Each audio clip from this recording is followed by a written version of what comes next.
ஆண்கள் நலம். ஸோ ஆண்களுக்கு ஒரு 40 வயதிற்கு மேல வரக்கூடிய முக்கியமான ஒரு விஷயத்த பத்தி தான் இந்த பதிவுல பார்க்க போறோம். பெரும்பாலும் இந்த பிரச்சனை வந்தா ஆண்கள் நெறைய பேர் ஒரு பெரிய கன்ஃப்யூஷன்ல இருக்கீங்க. இதுக்கு என்ன ட்ரீட்மெண்ட் எடுக்கலாம்? இது சரியாயிடுமா? இல்லையா? இல்ல சர்ஜரி பண்ணி இத ரிமூவ் பண்ணிடலாமா? இந்த மாதிரி நெறைய பிரச்சனைகள், குழப்பங்கள் உங்களுக்கு இருக்குங்க. கவலையே வேண்டாம். எந்த ஒரு பிரச்சனையுமே ஆரம்பத்துல ஒரு உடல்நல குறைபாடு அப்படின்னு சொல்லும்போது, ஸ்டார்ட்டிங் ஸ்டேஜ்ல நம்ம சித்தா மெடிசின்ஸ் எடுக்கும்போது அதுக்கான நல்ல ஒரு முன்னேற்றமும், தீர்வும் நமக்கு ஒரு குறிப்பிட்ட வயதுக்கு அப்புறம் இதுல வந்து ஒரு என்லார்ஜ்மென்ட் ஏற்படுது. நெறைய ஆண்களுக்கு இந்த பிரச்சனை இருக்குங்க. ஸோ கவனமா இதற்கான சிகிச்சைகள் என்ன அப்படின்றதும் நம்ம தெரிஞ்சுக்கலாம். ஆண்கள் பெரும்பாலும் இந்த ப்ராப்ளம் இருந்ததுன்னா, ஐயோ என்னங்க பண்றது? எந்த மாதிரி நம்ம வந்து ட்ரீட்மெண்ட் எடுக்கிறது? அப்படின்னு ஒரு யோசனை இருந்துச்சுன்னா, கவலையே வேண்டாம். ஏத்த மாரி உணவு முறைகளும், டயட்டும் இதனோடு சேர்த்து மெடிசின்ஸ் நீங்க எடுத்துக்கிட்டே வந்தீங்கன்னா, கொஞ்சம் கொஞ்சமாக அந்த வீக்கம் நமக்கு நல்லாவே குறைய ஆரம்பிக்கும். சரிங்க. இதுக்கப்புறம் வேறு என்ன பண்ணலாம்? உணவு முறையில நீங்க கவனம் செலுத்தி சாப்பிட வேண்டியது அப்படின்னு பார்த்தோம்னா,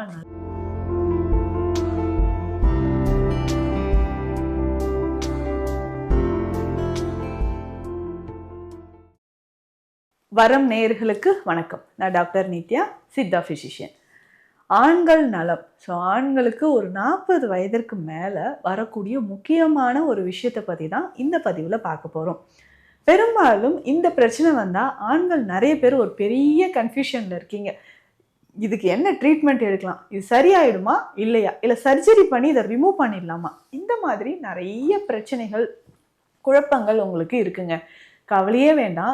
எந்த ஒரு பிரச்சனையுமே ஆரம்பத்துல ஒரு உடல்நல குறைபாடு அப்படின்னு சொல்லும்போது, ஸ்டார்ட்டிங் ஸ்டேஜ்ல நம்ம சித்தா மெடிசின்ஸ் எடுக்கும்போது அதுக்கான நல்ல ஒரு முன்னேற்றமும், தீர்வும் நமக்கு கிடைக்குது.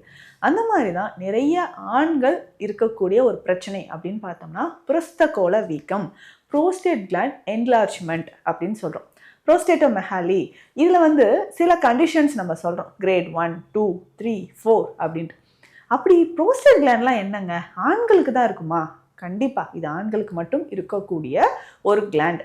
இதனோட பணி என்ன அப்படின்னு பார்த்தோம்னா, முக்கியமான நிறைய பணிகள ஆண்களுக்கு இது செஞ்சு கொடுக்குதுங்க. ஸோ பாடி டெம்பரேச்சர் வந்து மெயின்டெயின் பண்றதுக்கு, முக்கியமா அந்த ஸ்பெர்ம் இருக்கு பார்த்தீங்களா? ஸ்பெர்மோட ஒரு மில்கி ஒயிட் ஃப்ளூயிட் மாரி ஒண்ணு திரவம் வருது பார்த்தீங்களா?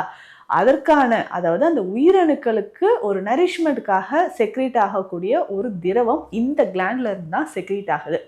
இது பொதுவா ஆண்களுக்கு எங்கெங்க இருக்கும் அப்படின்னு பார்த்தீங்கன்னா, பிளாடர். ஸோ யூரினரி பிளாடருக்கு கீழ நெக் ஆஃப் தி பிளாடர் அப்படின்னு சொல்லுவோம்.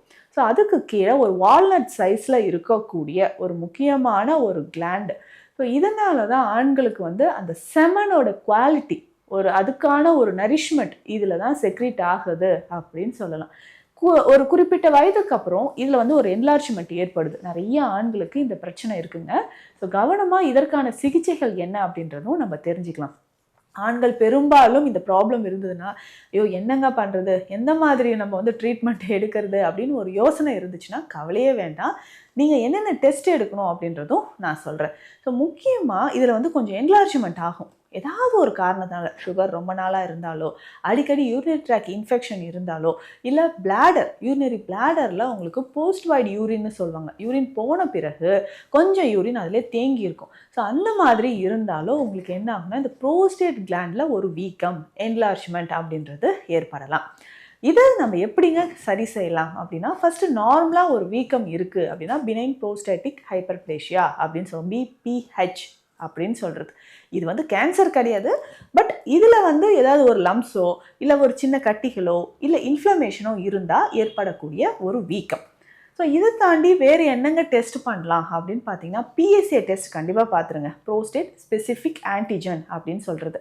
ஸோ இதை வந்து இதோட லெவல் வச்சு தான் நமக்கு எந்த மாதிரியான வீக்கம் இருக்குது, இது கேன்சராக இருக்கா, இல்லை நார்மலாக இருக்கா, இல்லை இது எப்போ சரியாகும் அப்படின்றத நம்ம டிசைட் பண்ணக்கூடியது. பொதுவாக இது வந்து நமக்கு ஒரு என்லார்ஜ்மெண்ட் இருக்குன்னா, ஆண்களுக்கு இருக்கக்கூடிய ஒரு சிம்டம்ஸ் பார்த்தோம்னா, லோயர் அப்டாமன் பெயின் இருந்துக்கிட்டே இருக்கும். அதே மாதிரி நீங்கள் ஒவ்வொரு முறை மோஷன் போகும்போதும், ஏன்னா ரெக்டம் இருக்கு இல்லைங்களா, அதனுடைய அதாவது ரெக்டமுக்கு முன்னாடி தான் இது வந்து நமக்கு லொக்கேட் ஆகிருக்கு அப்படின்னு சொல்லலாம். ஸோ ஸோ அப்போது நீங்கள் ஒவ்வொரு முறை மோஷன் போகும்போதும் சுவாசன வாய் பகுதியில் ஒரு வலியோ லோ பேக் பெயின் உங்களுக்கு சிவியராக இருக்கலாம். அடிக்கடி யூரின் போகணும் அப்படின்ற ஒரு சென்சேஷனோ, இல்லை யூரின் போகும்போது எரிச்சலோடு போகிறது, பர்னிங் மிச்சுரேஷன் சொல்லுவாங்க. சில நேரங்களில் ஹெமட்டூரியா, யூரின் போகும்போது ரத்தம் கலந்து வர்றது, இல்லை செமன் கலந்து வர்றது, இந்த மாதிரியெல்லாம் உங்களுக்கு சிம்டம்ஸ் தெரியும். இல்லைங்க எனக்கு அதெல்லாம் கிடையாது, எப்போ பாரு ஒரு யூரின் போகிற இடத்துல ஒரு பெயின் இருந்துக்கிட்டே இருக்குது, டிப் ஆஃப் தி பெனிஸில் எனக்கு பெயின் இருக்குது, ரெட்னஸ் இருக்குது, ஸோ ஒயிட் டிஸ்சார்ஜ் மாதிரி கொஞ்சம் கொஞ்சம் படிஞ்சிக்கிட்டே இருக்குது, எனக்கு எப்பவுமே எனக்கே தெரியாமல் செமன் வெளியில் போயிட்டே இருக்குங்க. இந்த மாதிரி கண்டிஷன் இருந்தால் கிடுகிடுன்னு வெயிட் லாஸ் ஆக ஆரம்பிச்சிடும். ஒருவேளை நீங்கள் சுகர் பேஷண்ட்டாக இருந்தீங்கன்னு வச்சுக்கோங்களேன், இன்னும் வெயிட் லாஸ் ஆகும், நரம்பு சம்மந்தப்பட்ட பிரச்சனைகள் வரும். பொதுவாக ஒரு 50-60 வயதை கடந்த ஆண்களுக்கு இந்த ப்ராப்ளம் வருது. ஸோ டக்குன்னு போய் நம்ம இதை ரிமூவ் பண்ணிடலாமான்னு யோசிக்கிறீங்க. சித்த மருந்துகள், உணவு முறைகள் எடுக்கும்போது இதற்கான ஒரு சிறப்பு ஒரு சிகிச்சைகளும் சித்தால இருக்குது. நல்லாவே உங்களுக்கு இம்ப்ரூவ்மெண்ட் வரும். ஃபர்ஸ்ட் நம்ம ஸ்கேன் ரிப்போர்ட் எடுத்துகிட்டு என்ன கிரேடில் இருக்குன்னு செக் பண்ணிக்கோங்க. அதுக்கப்புறம் நம்மளுடைய பிஎஸ்சிஎல் லெவல் எவ்வளோ இருக்குது அப்படின்றதும் நம்ம பார்த்துட்டு, சுகர் லெவல் எவ்வளோ இருக்குன்னு பார்த்துட்டு, அதுக்கேற்ற மாதிரி உணவு முறைகளும் டயட்டும் இதனோடு சேர்த்து மெடிசன்ஸ் நீங்கள் எடுத்துக்கிட்டே வந்தீங்கன்னா கொஞ்சம் கொஞ்சமாக அந்த வீக்கம் நமக்கு நல்லாவே குறைய ஆரம்பிக்கும். சரிங்க, இதுக்கப்புறம் வேறு என்ன பண்ணலாம்? உணவு முறையில் நீங்கள் கவனம் செலுத்தி சாப்பிட வேண்டியது அப்படின்னு பார்த்தோம்னா, நல்ல ஃபைபர் கண்டென்ட் இருக்கக்கூடிய ஃபுட்ஸு. இதில் காய்கறிகள், வாழைத்தண்டு மறக்காமல் சாப்பிடுங்க.